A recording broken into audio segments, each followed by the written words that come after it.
When I first met Trevor back in 2015, I thought he was cute in that harmless, puppy dog kind of way. I was working at the bank downtown, a real professional job with actual responsibilities, and he came in every week to deposit his little IT paychecks, while I'm handling complex financial transactions and dealing with important clients. This guy's in the back room somewhere fixing computers and getting excited about software updates. But he was sweet, always polite, always asked how my day was going. And honestly, after dealing with all the jerks who hit on me at work, his shy little smile was refreshing. The thing about Trevor is he's methodical about everything. When we started dating, he'd plan our dates down to the minute. Dinner reservations at 6:30, movie at 8:15, home by 10:45 because he had to be up early for work. At first I thought it was considerate, but after a few months I realized this was just how his brain worked. Everything had to be organized, scheduled, optimized. Even our conversations followed patterns. He'd ask about my day. I'd tell him about difficult customers or office drama. Then he'd launch into these detailed explanations of whatever technical problem he'd solved that day. I'd nod and smile, but honestly, who cares about server maintenance and network security? I'm dealing with real people and real money while he's playing with toys. But Trevor was stable, and after a string of guys who couldn't hold jobs or commit to anything beyond next weekend's plans, stable felt good. When he suggested we move in together after about a year, it made financial sense. He'd already done the math. Splitting rent and utilities would save us both money, and he'd found this decent apartment in a good neighborhood. Of course, he had spreadsheets showing the cost breakdown and potential savings over time. That's my Trevor, turning romance into a budget meeting. Living together was fine, mostly. He kept the place clean, always paid his share of everything on time, and never left me wondering where he was or what he was doing. But holy hell, the man was predictable. Same breakfast every morning, same workout routine 3 times a week, same shows on the same nights. Friday was pizza night. Saturday was grocery shopping and meal prep for the week. Sunday was laundry and cleaning. I felt like I was living with a really polite robot who happened to be good at fixing my laptop when it acted up. When he proposed in late 2017, it wasn't exactly a surprise. We'd been together over 2 years. The relationship was solid, and Trevor doesn't do anything without planning it 6 months in advance. He took me to the same restaurant where we'd had our first official date, ordered the same wine we'd shared that night, and pulled out a ring he'd clearly researched extensively.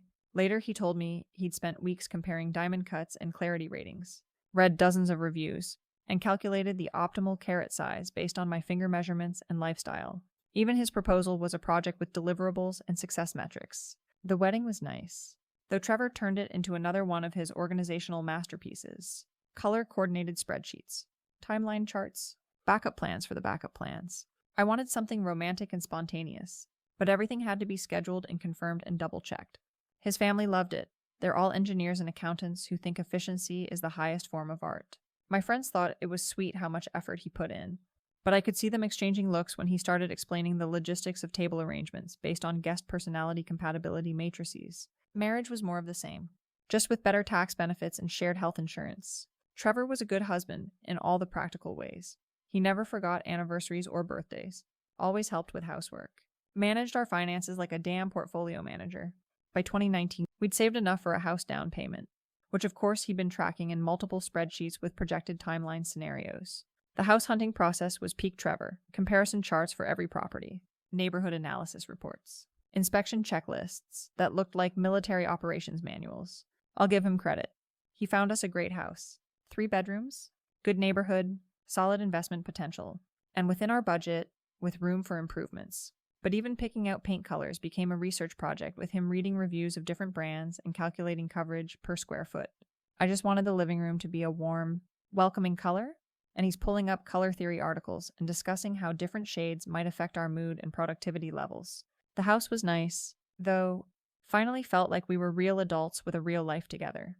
Trevor was proud of what we'd accomplished. He'd talk about our financial discipline and our smart decisions, which was cute since he'd basically managed everything, while I nodded along and signed papers.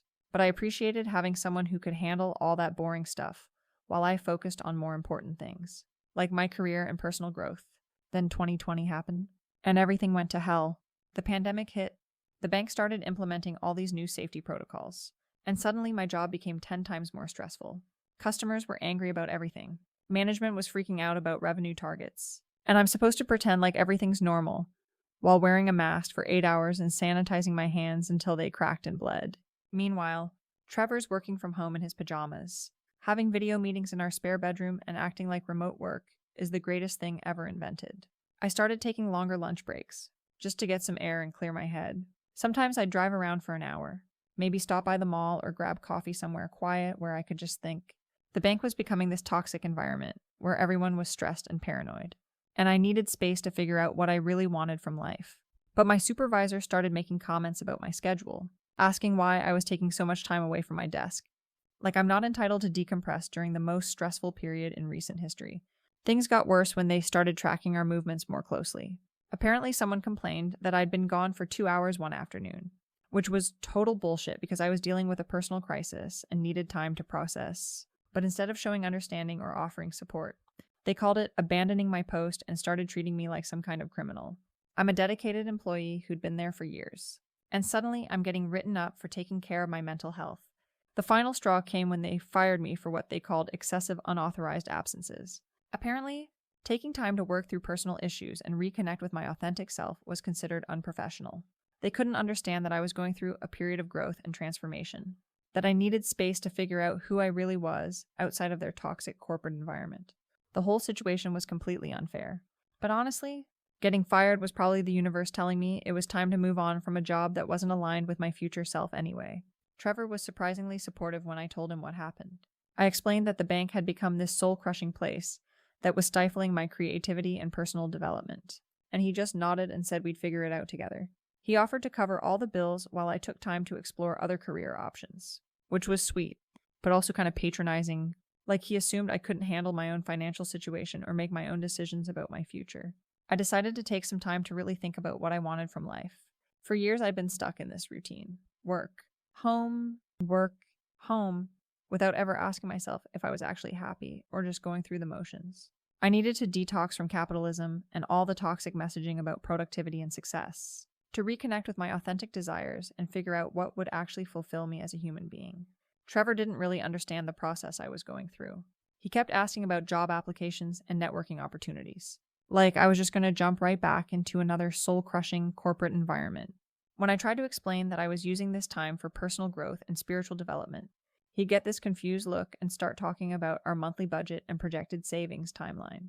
The man thinks everything can be solved with spreadsheets and 5-year plans. During this period of self-reflection, I reconnected with some old friends from college, including Hayden.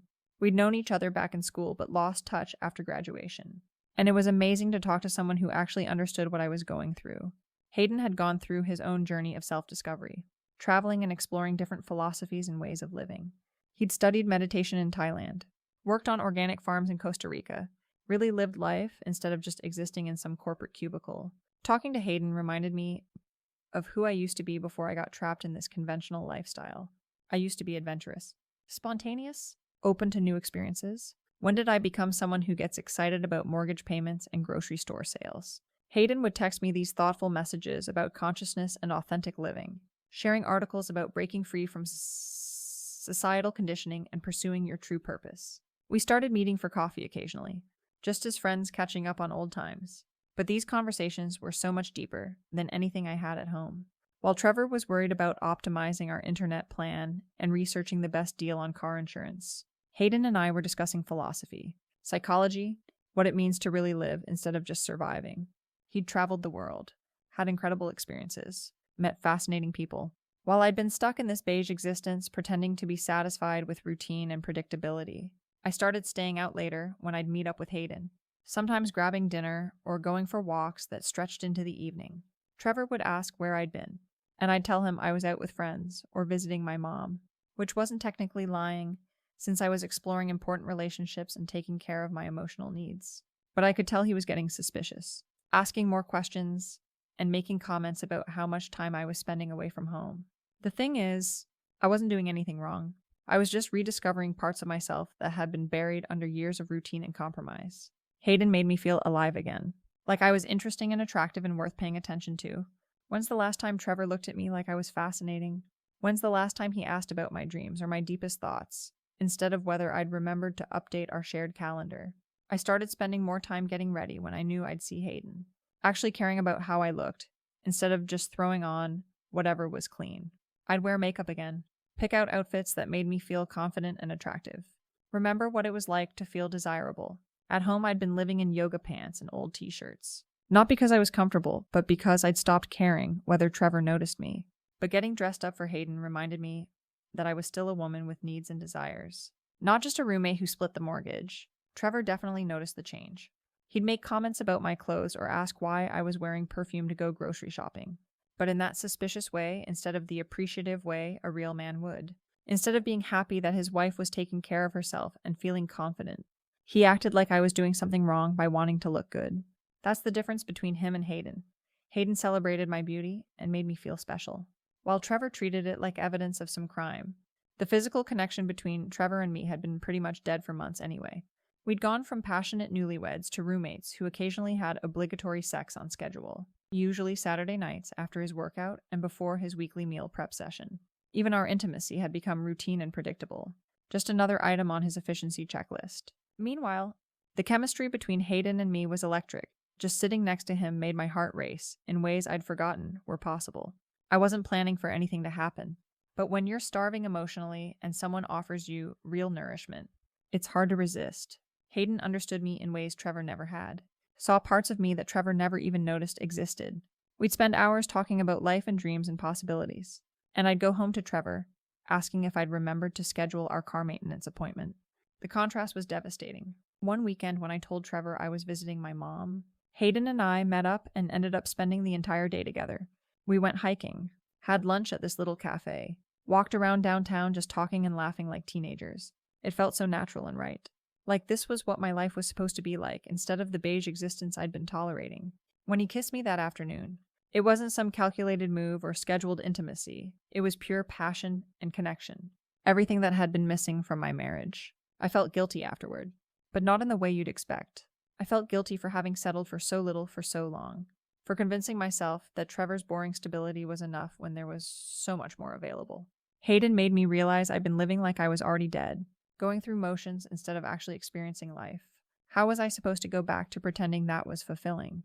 That weekend, Trevor decided to install security cameras around the house. He claimed it was for safety, showed me some article about break-ins in our neighborhood, but I knew he was really just feeding his paranoid suspicions about my behavior. The man spent $400 at Best Buy on surveillance equipment because he couldn't just trust his wife and have an honest conversation about our relationship. Instead of asking what was wrong or how we could improve things between us, he chose to spy on me like I was some kind of criminal. He installed 4 cameras while I was supposedly at my mom's house, though really Hayden and I had driven to the lake for the day. It was such a beautiful, spontaneous adventure. Exactly the kind of thing Trevor would never do, because it wasn't planned 3 weeks in advance with backup locations and weather contingencies. We talked about everything and nothing, made out like crazy teenagers, and I felt more alive than I had in years. Meanwhile, my husband was at home installing spy equipment because he'd rather play detective than work on our actual relationship problems. Monday morning. Trevor left for work at his usual time, 8:15 exactly, after his protein shake and vitamin routine. I was still in bed, enjoying the luxury of sleeping in, since I didn't have to pretend to care about some corporate schedule anymore. Around 10, Hayden texted asking if he could come over, and honestly, I didn't even hesitate. Trevor would be at work until at least 6. I had the house to myself, and I deserved to spend time with someone who actually appreciated me. When Hayden arrived, he looked amazing. He'd been working out more, had this great tan from spending time outdoors instead of trapped in some fluorescent office. We sat on the couch talking about his latest photography project, and the conversation was so engaging and intellectually stimulating compared to Trevor's usual reports about server updates and network maintenance. One thing led to another, and before I knew it, we were making love right there in the living room. Passionate and spontaneous and absolutely perfect. It felt incredible to be desired like that, to feel beautiful and wanted and alive. Hayden touched me like I was precious, looked at me like I was the most fascinating woman he'd ever met, made love to me like it actually meant something instead of just checking off another item on the weekly routine list. This was what I'd been missing, what I deserved to have in my life. Real passion, real connection, real appreciation for who I am as a woman. We were lying there afterward, talking and laughing and enjoying the afterglow, when I heard Trevor's key in the front door. My stomach dropped like a rock because he never comes home during the day. The man's schedule is more predictable than public transportation. But there he was at 10:30 in the morning, walking into our living room where Hayden and I were scrambling to find our clothes and figure out what the hell was happening. Trevor stood there for a second just staring, and I could see his brain trying to process the situation. Then he pulled out his phone and started yelling about cameras and recordings and evidence, which is when I realized the sneaky bastard had been watching us the whole time. What kind of sick person installs hidden cameras to spy on his own wife? Instead of trusting me or working on our relationship, he'd turned our home into some kind of surveillance state. Babe, it's not what it looks like, I said, because I needed to calm him down before he did something crazy. He's just an old friend from college. We were just catching up, which was technically true. Hayden and I did go to school together, and we were catching up on lost time and connection. But Trevor was having this complete meltdown. His face all red and dramatic, like he'd walked in on a murder scene instead of two adults having a private moment. Catching up with your clothes off on my couch in my house, he said, which was just crude and unnecessary. I was trying to handle the situation like a mature adult, but he had to be vulgar about it. Meanwhile, poor Hayden was trying to get dressed and apologizing, saying I didn't know she was married. Bro, I swear I'll leave right now. Which honestly made me lose some respect for him, because why are you apologizing to this guy for something between consenting adults? Trevor just stood there staring at both of us with this cold expression I'd never seen before. Usually when he's upset, he gets flustered and starts organizing things or making lists. But this was different. He looked like he was calculating something, planning his next move with that same methodical approach he used for everything else. It was actually kind of scary seeing him that focused and controlled when I was expecting yelling or tears or some kind of normal emotional reaction. Get out, he said to Hayden, who was already grabbing his shoes and heading for the door. Then he looked at me and said, you too. Get your shit and get out of my house. Which was completely unfair because this was my house too. My name was on all the paperwork, and he couldn't just kick me out because he was having an emotional breakdown about something he'd clearly misunderstood. I tried to explain that we needed to talk about this like adults, that there were things about our relationship we should have discussed months ago, but he just kept saying get out, get out. Get out like a broken record? Within 10 minutes, Hayden was gone and I was throwing clothes into a suitcase while Trevor stood there watching me like a security guard. The whole situation was insane. 1 minute, we're a married couple with a house and a life together, and the next minute he's treating me like some kind of intruder. I tried texting him that afternoon to explain what had really happened, that I'd made a mistake and was confused about my feelings, but he wouldn't respond. I sent message after message asking if we could talk, telling him I was sorry and wanted to work things out. But nothing. It's like he'd just decided our entire relationship was over based on one misunderstanding, without even giving me a chance to explain my side or work through our problems together. The next day I found out he'd already contacted a lawyer. A lawyer, instead of marriage counseling or therapy or any of the normal things couples do when they hit a rough patch. He went straight to divorce proceedings. Like our 6 years together meant absolutely nothing to him. I couldn't believe how cold and calculating he was being, throwing away our entire life together instead of fighting for our relationship like a real man would. The divorce process was a nightmare, mostly because Trevor approached it with the same ruthless efficiency he applied to everything else. He had documentation for everything: financial records, property ownership papers, evidence of my infidelity from his creepy surveillance system. His lawyer was just as methodical and thorough, and between the two of them, they made it impossible for me to get anything close to a fair settlement. Oklahoma's divorce laws are completely biased against women in my situation, because we didn't have kids and the house was technically in Trevor's name from before we got married. I basically got nothing except half of our savings account, which wasn't much since he'd been supporting me for months while I was going through my career transition. Meanwhile, he got to keep the house, all the furniture we'd bought together, even the car that I'd been driving daily for 2 years. The whole thing was finalized within 6 months, which felt impossibly fast for ending a marriage that had lasted 6 years. But Trevor had turned it into another one of his projects. With timelines and deadlines and efficient execution, he never once tried to reconcile or suggested counseling, or even asked if we could work things out. Just cold. Methodical destruction of everything we'd built together, like he was decommissioning some failed business venture instead of ending our marriage. I had to move back in with my mom, which was humiliating at my age. Here I am, a grown woman who'd been married and owned a house, suddenly sleeping in my childhood bedroom and explaining to everyone why my marriage fell apart. Mom was supportive, but I could tell she was disappointed and confused about what had happened. She'd always liked Trevor, thought he was stable and dependable, and good for me, so trying to explain why those qualities weren't enough was complicated. Meanwhile, Trevor seemed to be thriving without me. Within a few months of our divorce, he'd started going to the gym regularly and was in the best shape of his life. He'd always been skinny and soft, but suddenly he was posting pictures on social media, showing off actual muscles and talking about his fitness goals. It was like he was becoming a completely different person. Or maybe just revealing parts of himself that had been hidden during our marriage. He also started some kind of business with a friend from trade school, doing tech consulting or something equally boring but apparently profitable. His social media was full of updates about client meetings and successful projects, and I could see he was making good money based on the new clothes and the upgrades he was making to the house. Our house, that he got to keep while I'm sleeping on a twin bed in my mother's spare room. The most annoying part was how everyone acted like his transformation was so impressive and inspiring. His family was constantly praising his resilience and strength in overcoming our divorce, like I was some kind of natural disaster he'd survived, instead of his wife of 6 years, who'd made one mistake during a difficult period. My own friends started commenting on his posts, liking his gym selfies and congratulating him on his business success, like they'd completely forgotten I existed. About a year after our divorce was final, I heard through mutual friends that he was seeing someone new. Her name was Lacey, and apparently she was some kind of veterinarian he'd met through a hiking group. Of course, Trevor would join a hiking group, another organized activity, with schedules and planned routes, and probably matching water bottles.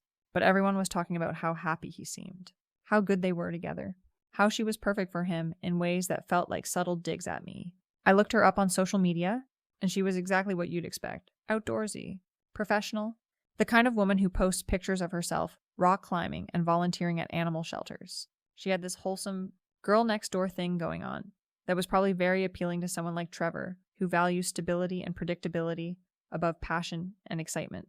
They looked happy in their photos together, doing boring couple things like farmers markets and nature walks. The business kept growing, and Trevor started posting about expanding to other states and hiring employees. He even went viral on TikTok with some video about his company, getting like 48,000 views and a bunch of new clients. It was surreal watching my boring ex-husband become this successful entrepreneur while I was still trying to figure out what to do with my life and living with my mother like a teenager. About 6 months ago, I decided to reach out to him via email. Not because I wanted to get back together or anything, but just to clear the air and maybe establish some kind of civil relationship. We've been together for 6 years, and it seems stupid to have all this animosity over one mistake I made during a difficult period in my life. I wrote a thoughtful message explaining that I'd learned from my errors and judgment and hoped we could at least be friendly. Maybe even grab coffee sometime to catch up. He never responded, not even a brief acknowledgement that he'd received the message or a polite decline of my suggestion. Just complete silence, like I didn't exist or wasn't worth 30 seconds of his time to write back. After everything we'd shared together, all the years we'd spent building a life, he couldn't even give me the courtesy of a response to a perfectly reasonable attempt at reconciliation. Now I see on social media that he and Lacey are talking about moving in together, maybe even getting engaged soon based on some of the comments from his family. His business is doing so well that they're expanding to 3 new states, and he's apparently become this fitness influencer with thousands of followers who think his transformation story is so inspiring. Meanwhile, I'm still trying to get my life back together and figure out what went wrong with everything I'd planned. The whole situation is just frustrating because everyone acts like he's the victim in all this. Like I'm some kind of villain who destroyed this perfect man's life for no reason.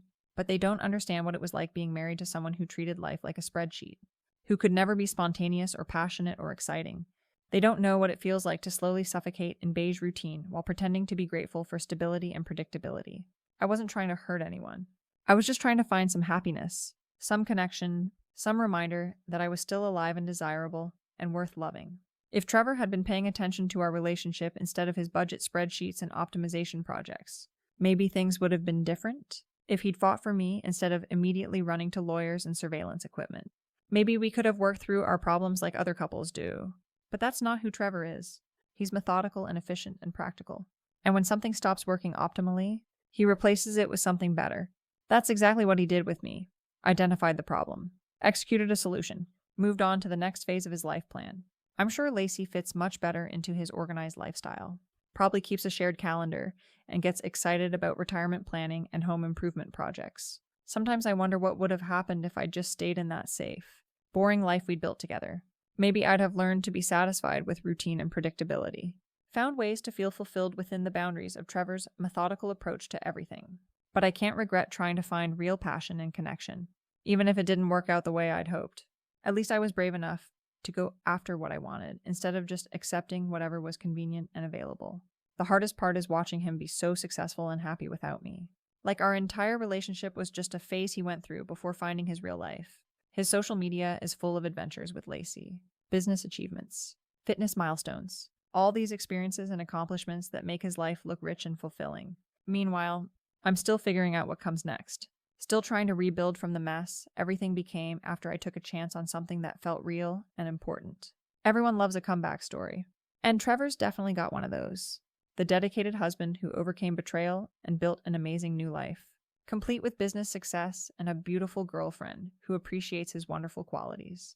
I'm sure they'll get married eventually and have the perfect suburban life with matching hiking boots and shared fitness goals, and probably some kind of color-coordinated budget system for their household expenses. But what about my story? What about the woman who felt trapped in routine and had the courage to reach for something more, even though it cost her everything she'd built? Nobody wants to hear about how suffocating it felt to live with someone who scheduled everything, including intimacy, or how desperate I was to feel desired and appreciated and alive again. They just see the cheating wife who threw away a good man for some temporary excitement, not the complex human being who was slowly disappearing inside a beige marriage. I'm not saying I handled everything perfectly. Maybe I should have tried harder to communicate with Trevor about what was missing in our relationship, or suggested counseling before things got to the point where I was looking elsewhere for connection.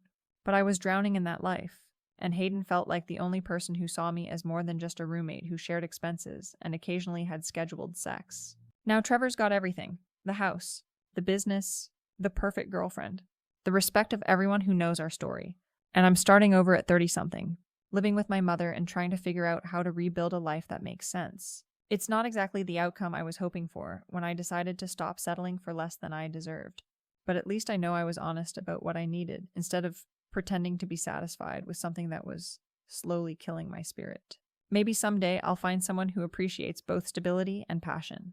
Someone who can plan for the future without forgetting to live in the present. Someone who sees me as fascinating and desirable and worth fighting for, not just a reliable partner for splitting mortgage payments and optimizing household efficiency. Until then, I'm focusing on rebuilding my independence and figuring out what I really want from life, instead of just accepting whatever feels safe and convenient.